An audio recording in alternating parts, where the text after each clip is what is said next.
많은 사람들에게 충격을 주었던 박원순 서울시장 관련 소식들이 여전히 세간에 오르내리고 있습니다. 근절되지 않는 위력에 의한 성범죄, 이에 대한 대책은 어떻게 있을지 오늘은 이와 관련해서 이야기를 나눠보려고 하는데요. 중독치유상담소 박정현 소장, 숭실대학교 이상현 교수 두 분 모시고 관련 내용 좀 짚어보겠습니다. 자, 두 분 어서 오십시오. 안녕하십니까. 반갑습니다. 자, 우리 사회에 많은 화두가 되어지고 관심이 되어졌던 이 미투 운동이 본격적으로 일어난 게 한 3년, 4년 전쯤 되어지는 걸 알고 있는데 그 사이에 어떻게 좀 달라졌습니까, 우리 소장님? 예. 아무래도 사회적 분위기가 좀 많이 달라졌다고 보시면 됩니다. 네. 미투 운동이 전 세계적으로 열풍을 불고 우리나라 들어왔을 때 네. 많이 숨겨져 있었던 연예계부터 시작해서 학회, 정치계, 네. 여러 가지 파트 안에서 미투에 관련된 부분에서 그 피해자들이 많은 목소리를 내기 시작했고요. 네. 그로 인해서 성폭력에 관련돼서 사회적으로 실시하고 숨겼던 것들이 네. 많이 드러남으로 인해 그들이 잘못된 것이 아니라 네. 그들에게 가해를 가한 사람들이 잘못된 것이라는 인식들이 많이 만들어졌고요. 그뿐만 아니라 피해자들을 예전에는 낙인을 찍어서 보았다면은 네네. 그런 부분들이 많이 사라지고 이것들을 끄집어내고 공론화할 수 있는 네. 이런 분위기들은 많이 만들어졌고요. 그와 동시에 이제 좀 안 좋은 부분으로는 남녀 간의 갈등은 좀 더 커진 것 같습니다. 네. 펜스룰이라고 이야기할 정도로 네. 남성들이 여성에 대해서 꺼려하는 부분들은 훨씬 더 커진 부분들로 생겨서 좋은 것도 있고 나쁜 것도 있고 이런 상황들이 반복해서 일어나는 것 같습니다. 네, 새로운 변화가 인식의 변화부터 시작되어졌는데 우리 이 부분 교수님 어떤 시각으로 보시는가요? 사회의 변화에 따라서 겪을 수밖에 없는 하나의 진통이다 이렇게 네. 생각합니다. 사실 미투라는 거를 처음 시작한 게 미국이라고 합니다. 네. 2010년대 전부터 사실은 그 피해자에 대한 어떤 치유 측면에서 피해자 보호가 이제 법제적인 측면뿐만 아니라 실질적으로 피해자에게 어떠한 상담이나 이런 것들을 이제 범죄 피해 후에도 할 수 있는가에 대해서 이제 비롯된 것이 이제 피해자 너희들 이제 이렇게 안심하고 얘기해도 된다라고 하는 쪽으로 이제 발전을 하면서 특히 사회 지도층 인사들이 이제 많은 피해를 이제 야기하는 한두 사람이 아닌 거죠. 여러 사람의 피해를 야기하는 헨리 웨인슈타인인가요? 그 영화 감독, 이 영화 제작자가 영화계에 종사하는 여성들을 한 40명 엄청나게 그 피해를 야기를 했었는데 그때 그 피해자들이 이렇게 다 같이 이제 이 사람을 처벌해 달라고 하면서 그 사람이 23년형을 받았답니다. 네. 그래서 그런 일을 부터 해가지고 이제 한국에서 이제 들어오게 된 그 상황인데요. 그때 안태근 전 검사인가요? 그래서 이제 그 피해자 서지현 검사가 이제 와서 얘기도 하고 했는데 그 이후에 이제 조금씩 이제 그 사회에서 곳곳에서 이런 이제 작용들이 이제 일어나고 있는데 이 부분들이 좀 어느 정도 저는 이제 좀 잡혀갖고 저희 학교에서도 이렇게 막 교육도 받고 이랬었는데 또 이제 사건들이 일어나고 하니까 참 안타깝습니다. 네. 네, 우리나라에 미투 운동이 시작되면 정치권까지 번지는 그런 현상이 참 되어졌는데, 자, 이번에 발생된 우리 이제 서울시장에 관련된 건데 여기에는 피의자가 없는 상황, 과연 이것이 사건이 성립이 되는가라고 하는 논란이 지금 끊임없이 계속 이제 제기되고 있는데요. 자, 이 부분 우리 소장이 어떤 관점으로 볼 수 있을까요? 우선은 법률적 부분은 공소권 없음으로 기소 중지가 된 상태이기 때문에 네. 법률적 부분으로 죄를 묻는 부분들은 이미 불가능한 상태가 된 거고요. 네네. 결국 경찰 입장에서도 보고 있는 것들은 죄 여부를 확인할 수는 없다. 네. 왜냐하면은 피해자는 있지만 그 피해자가 말한 것들이 사실인지에 대한 여부를 확인할 수 있는 박원순 시장이 지금 현재 사망한 상태이기 때문에 그 부분에 대한 조사는 어려운 상태다라고 이야기를 하고 있고요. 그것과 더불어서 오히려 지금 이슈가 되는 부분들은 그러면 그 사실을 서울시장이 성추행한 사실을 알고 있는 직원들이 과연 방조한 것인가에 대한 부분이고 그 부분에 대한 수사는 검찰 측에서도 경찰 측에서도 하겠다라고 이야기는 하고 있는데 그 부분들이 실제 어느 정도까지 드러나고 처리될지는 지금 알 수가 없는 상태입니다. 네. 그리고 아무래도 피해자가 서울시장이 지금 사망을 했다고 하지만 그 사실이 사실인 경우에는 말 그대로 예전에는 이제 우리가 정치권이나 아니면 일반 사회적인 부분 안에서도 자살함으로 인해서 죽음으로 인해서 죄값이 치러지는 부분들 그리고 시시하는 부분들이 조금 많았다면은 네. 이제는 조금 다르게 공은 공이고 잘못된 것은 잘못된 것인지에 대한 부분들은 사후에도 낱낱이 밝혀져서 그 부분에 대한 평가는 또 이루어져야 된다고 봅니다. 네. 자, 이 부분 교수님은 어떤 입장 보시나요? 네. 잘 말씀해 주셨는데요. 예, 박 소장님 말씀을 약간 좀 추가를 해서 이제 고소 사실이 아직 언론이나 아니면 그 정식 그 조사 단계에서 고소인에 대한 어떤 그 참고인 진술 이런 형태로 지금 첫 수사 단계였거든요. 거기서 그 사실이 곧바로 피의자, 즉 수사 대상인 사람한테 곧바로 그게 알려진다는 거. 거의 뭐 시간차가 뭐 하루도 안 존재하는 것 같은데 이것은 좀 지금 사실 문제가 있다. 공무상 기밀누설죄라고 있는데 그런 것도 좀 적용을 검토해봐야 되지 않겠는가. 원칙적으로 피의자는 그 사실에 대해서 추후에 수사가 어느 정도 진행된 다음에 이제 그 피의자 조사를 할 때 이때 그 이제 공식 통지가 되는 게 원칙이고 그렇지 않은 경우에는 뭐 이제 유명 인사들 같은 경우에는 언론의 어떤 그 이제 보도를 통해서 이제 알게 되는 것이 이제 원칙이라고 저는 알고 있는데 이것이 어떤 하루도 안 되는 사이에 어떤 루트를 통해서 경찰이 그걸 알려줬으면 그것은 이제 뭐 공무상 기밀 누설이 되고요. 뭐 어느 루트를 통해서 알려졌는지 이런 것들도 좀 이렇게 좀 규명돼야 될 필요가 있다라고 생각합니다. 그리고 또 이제 피해자 보호라는 측면에서 그 이제 보도에 따르면 이 피해자가 여러 차례 이제 그 문제를 좀 제기를 하고 이 부서를 좀 옮겨달라고 수차례 건의를 했다는데 그것에 대해서 이제 제대로 된 그 어떤 답변이 없었다고 그렇게 듣고 있거든요. 그렇다면 그 부분에 대해서는 이제 묵인하고 알고 묵인했으면 방조도 될 수 있고 아까 말씀하신 대로 그거를 잘 모르면서 제대로 이제 검토하지 않았다면 조사하지 않았다면 그것은 이제 직무유기도 될 수 있지 않는가 해서 그 좀 절차들을 다시 한번 그 어떤 피해자의 제보에 대한 제대로 된 조사가 있는지 이런 절차들을 좀 다시 한번 좀 조사해 볼 필요가 있다고 생각합니다. 네, 이제 사건 과정에 관한 어떤 경찰이나 검찰의 조사가 좀 완벽하게 잘 이루어지기를 국민들이 다 바라는 아마 그런 마음이 있을 겁니다. 자, 우리나라를 보면 우리나라는 성범죄에 관한 것들이 예전에는 굉장히 좀 유아무아한 그런 것들이 많았는데 이제는 좀 성범죄의 잣대가 좀 엄격해진 건 사실인데 법적 조치들도 많이 이제 좀 강해졌는데 이런 부분들 어떤 내용들이 있을까요, 우리 소장님? 제가 아는 한 2010년도 4월에 성폭력 관련된 특별법이 만들어지고요. 네. 매년 시간이 지나오면서 새로운 사건들이 발생하고 하면서 법적인 체계 자체는 계속 강화가 됐습니다. 네.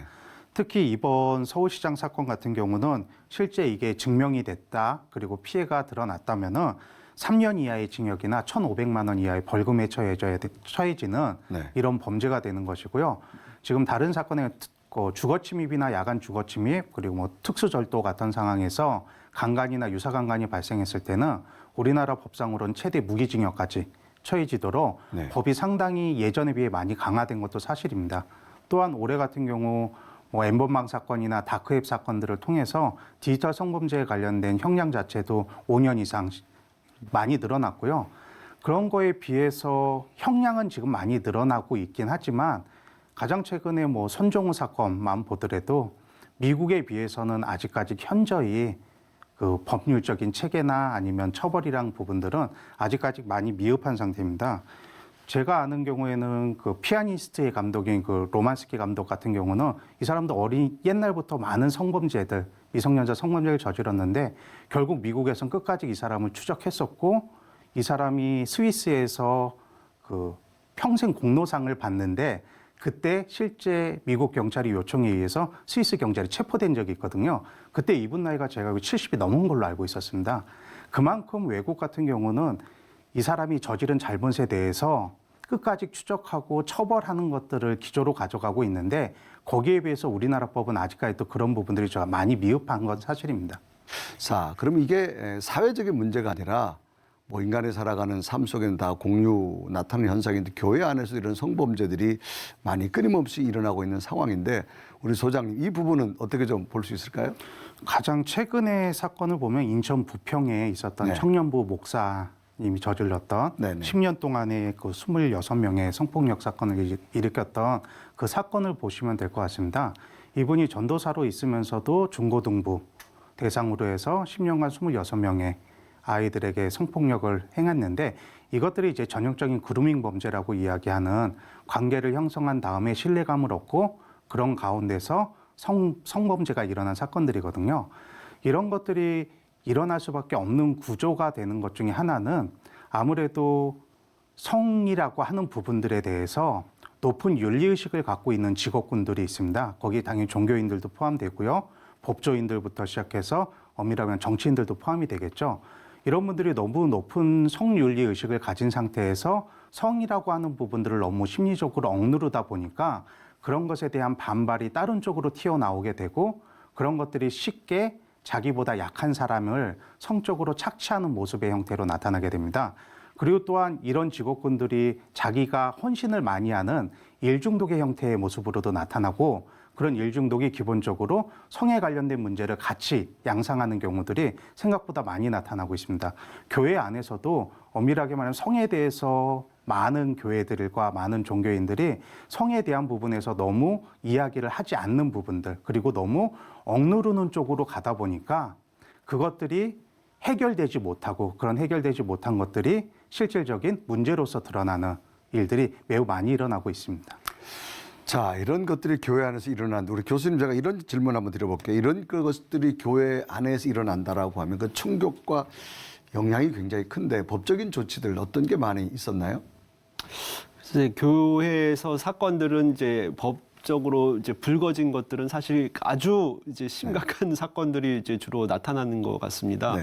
그래서 뭐 위력에 의한 간음, 뭐 그것이 한두 사람이 아니고 했을 때 이제 그 사건이 이제 제시가 돼서 저도 판결을 직접 본 게 아니고 이제 언론을 통해서 이제 봤던 것들이 이제 좀 나오는데 뭐 이렇게 청소년 그 사역하시는 분이 이제 그 업무상 위력에 의한 뭐 간음 또는 추행으로 뭐 여러 그 지도받는 학생들 사이의 그런 관계를 통해서 뭐 이제 재판을 받고 하는 것들을 좀 봤던 것 같고요.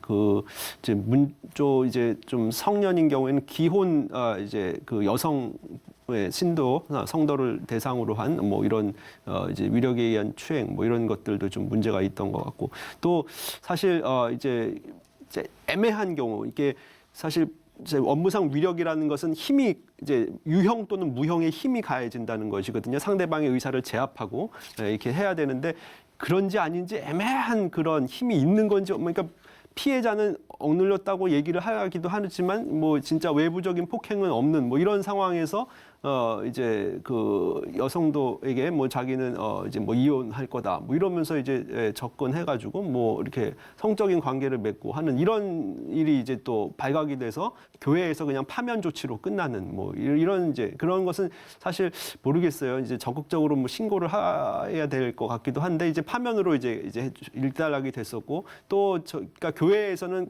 되도록이면은 세상 법정으로 이제 세속 법정이라고 표현하는데 그걸 가지 않는 쪽으로 이제 하려고 하시는 것 같아요. 참 그 목회자의 경우에는 많은 이제 대형 교회 이제 그 하셨다가 이제 많은 그 사건들이 신도들이 한꺼번에 이제 그분을 이렇게 이제 고소를 했는데 그래서 이제 그 알려지니까 그분이 이제 한 몇 년간 이제 그 실무 자격 정지를 이제 받으셨죠. 그러고 나서 이제 새로 이제 이렇게 교회를 하셨는데 그분은 이제 그 사회적인 부분에 대해서는 아마 처벌이 없었을 거예요. 교회에서 이제 치리하시는 것으로 끝나는데 당시 상황이 이제 그 고소가 있어야지 처벌이 됐던 그 이제 상황이었는데 2013년도 이후로 그 고소 없이도 처벌이 가능한 2013년 이후부터는 친고죄 규정이 이제 다 없어졌습니다. 성범죄에서. 그래서 고소 없이도 이제 검사가 아니 그 저기 수사기관이 직접 처벌할 수 있고 고소 취소하더라도 그것은 양형에만 영향을 미치지 유무죄에는 전혀 영향을 미치지 않는 쪽으로 법적으로도 변화를 해서 앞으로는 좀 더 이제 조심 수감을 좀 해야 될, 왜냐하면 수사받는 것 자체가 이제 문제가 될 수가 있기 때문에 상당히 좀 조심을 해야 될 필요가 있는데, 무엇보다 제 생각에는 이런 문제들이 발생하지 않도록 사전에 예방 조치들과 그다음에 사후에 어떤 그 피해 상황들을 즉각 교회 내부 외부에서 이제 신고를 받아서 피해자를 분리하고 이제 그 상황을 조사해서 그 결과가 진짜 피해자 얘기대로 있었으면 이 지금 문제를 야기한 분에 대한 이제 제재 조치들이 정확하게 이루어진다면 진짜 이런 그 세속법정에서 이렇게 하는 그런 판결이 없이도 문제가 좀 사전에 해결될 수 있는 부분들이 많지 않을까 이렇게 좀 생각하고 있습니다. 자, 모든 것들이 아마 뭐 사건이 발생하고 또 그 후에 어떤 조치들이 이루어지는데, 아까 말씀대로 예방 조치가 아마 가장 좋다라고 그렇게 느껴지는데, 자, 이런 조치들이 많이 있음에도 불구하고 교회 내에서는 끊임없이 이런 성에 관한 것들이 일어나고 거기에 따라서 피해자가 교회를 떠나게 되는 그런 일들이 많이 나서 여러 가지 대책들이 필요한데, 이 부분 우리 소장님 이 부분은 어떤 한번 입장으로 볼 수 있을까요? 우선은 가장 좋은 건 결국 예방입니다. 이런 일이 생기지 않게끔 만드는 게 제일 중요하기 때문에 다른 무엇보다도 어린 시절부터, 그러니까 교회 내에서는, 교회에서 이제 목회자들은 신학교 시절부터 교육을, 성적 윤리에 관련되거나 성폭행이나 성폭력에 관련된 교육을 지속적으로 주기적으로 받아야 되는 부분들이 있고요. 교회 안에서는 유치부부터 시작을 해서 성년부에 이르기까지, 성인부에 이르기까지 성교육에 관련된 부분들을 더 이상 밖에서 듣는 게 아니라 교회 안에서 교회가 교육을 할 수 있게 하여서 무엇이 옳은 것이고 잘못된 것인지를 다 알 수 있게 교육하는 것이 매우 중요하고요. 특히 이러한 문제가 발생했을 때, 많은 사람들이 이런 문제가 발생했을 때 비밀로 하고 시시 숨기고, 그리고 이런 것들이 드러나는 것에 대해서 죄의식과 죄책감을 가지고 낙인을 찍히는 이런 일들이 발생하기 때문에, 이런 교육들이 계속해서 이루어진다면은 이런 문제가 드러났을 때 쉽게 이야기를 할 수 있게 되고, 그것들에 대해서 같이 이야기를 나누고 문제를 해결할 수 있는 공론의 장이 교회 안에서 충분히 이루어질 수 있다고 보고 있고요.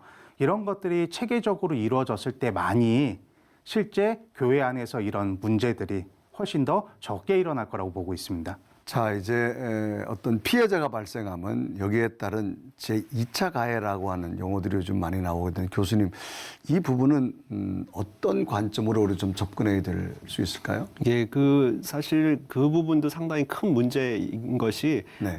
용기를 내서 신고를 한 것인데, 그 후에 이제 신고 이후의 절차에서 이제 신분 노출 또는 이제 원하지 않는 신분 노출이죠. 아니면 이제 자신의 행동이 잘못되지 않았느냐라고 이제 이렇게 질문 내지는 이렇게 접근 이렇게 하는, 특히 이제 사법기관에서 뭐 이제 변호인을 통해서든 피고인의 변호인을 통해서든 아니면 이제 재판장을 통해서든 그런 질문들이 이제 주어질 수가 있단 말이죠. 왜냐하면 자신의 신빙성을 좀 이렇게 탄핵을 하는 쪽을 이제 피고인이 원하기 때문에 그 사람의 말이 혹시나 거짓일 수 있다는 걸 이제 다시 한번 공격을 하는 그런 이제 질문들이 이제 들어오게 됐을 때 상처를 받게 된다는 거죠. 그래서 그런 부분들을 좀 막는 것이 이제 필요한데, 이제 형사소송법상에서는 질문을 막을 수는 없는 노릇이고, 재판장의 질문들은 그런 부분에 대해서 좀 이제 절제된 그런 것들이 있어야 되는데, 현재 이렇게 이제 재판장 질문을 막는다 이런다기보다 피해자의 자들이 이제 증언할 때 같이 있을 수 있도록 해서 이제 그런 것들을 좀 상담해서 이제 얘기를 할 수 있는 이런 이렇게 하는 부분이 있는데, 뭐 성폭력 특례법에서는 또 피해자의 어떤 그 이제 그러니까 피해자의 이름이나 이런 것들 다 익명 처리해가지고 재판장 이제 판결할 때 이제 피해자 이름을 익명 처리해서 사람들이 판결문을 봤을 때도 모르게 이제 할 수 있고, 그다음에 또 뭐 얼굴을 이제 신청했을 때 적절한 경우에는 안 보여주고 증언할 수 있게 하기도 하고, 뭐 이런 이제 이렇게 차폐 시설 설치라고 하는데 그런 경우들도 있고, 그래서 조금씩 10년 전보다는 상당히 많이 이제 나아지고 있는데, 좀 더 세심하게 피해자 조사실도 또 따로, 성폭력 피해자 조사실은 또 이제 또 꾸며가지고 전담 이제 조사관들이 가서 하고 해서 상당히 많이 이제 이렇게 괜찮아지고 있긴 하지만 좀 그들의 심리적인 부분들에 대한 좀 이제 뭐 적절하고 섬세한 그런 이제 전문적 케어가 필요하다고 생각합니다. 네, 어떤 2차 가해에 의해서 더 실망하고 절망하는 요즘 부분 언론 또 SNS가 굉장히 참 문제가 되는 그런 사회라 생각되는데, 자, 그러면 이제 마지막 이제 마무리하면서 소장님, 우리가 무엇보다 신앙 안에서 바로 서면서 약한 부분들을 우리가 이제 내어놓고 치유받아야 되는데, 우리 소장님 바라볼 때 한국교회 성도들에게 좀 이런 권면의 말씀이 있었으면 좋겠다. 어떤 내용이 있을까요? 이런 사건들이 발생을 하게 되면은 네. 우리도 모르는 사이에 피해자에게 잘못을 찾으려는 모습들이 많이 나타납니다. 네. 그런 모습들이 중요한 게 아니라 이 피해자가 원해서 이런 사건들이 일어난 게 절대 아니거든요. 네. 그렇기 때문에 피해자의 모습을 이해하고 마음을 이해해서 그들을 감싸 안을 수 있는 마음을 가지고 그들의 치유를 위해서 기도하는 그런 모습들이 일어났으면 매우 좋겠습니다. 네, 무조건 돌을 던지기보다는 예. 그들을 먼저 감싸 안아야 된다. 자, 언제나 인간의 삶 속에는 어떤 이 성에 관한 문제가 끊임없이 대두되고 있는 사회와 교회 속에 두 분의 특별히 남다른 그런 사역 속에 새로운 아마 이 사회 또 교회 속에 잘 성적인 문화가 그리스도 안에 세워지기를 저희도 함께 후원하고 기도하겠습니다. 두 말씀 오늘 감사합니다. 예, 네, 감사합니다. 고맙습니다.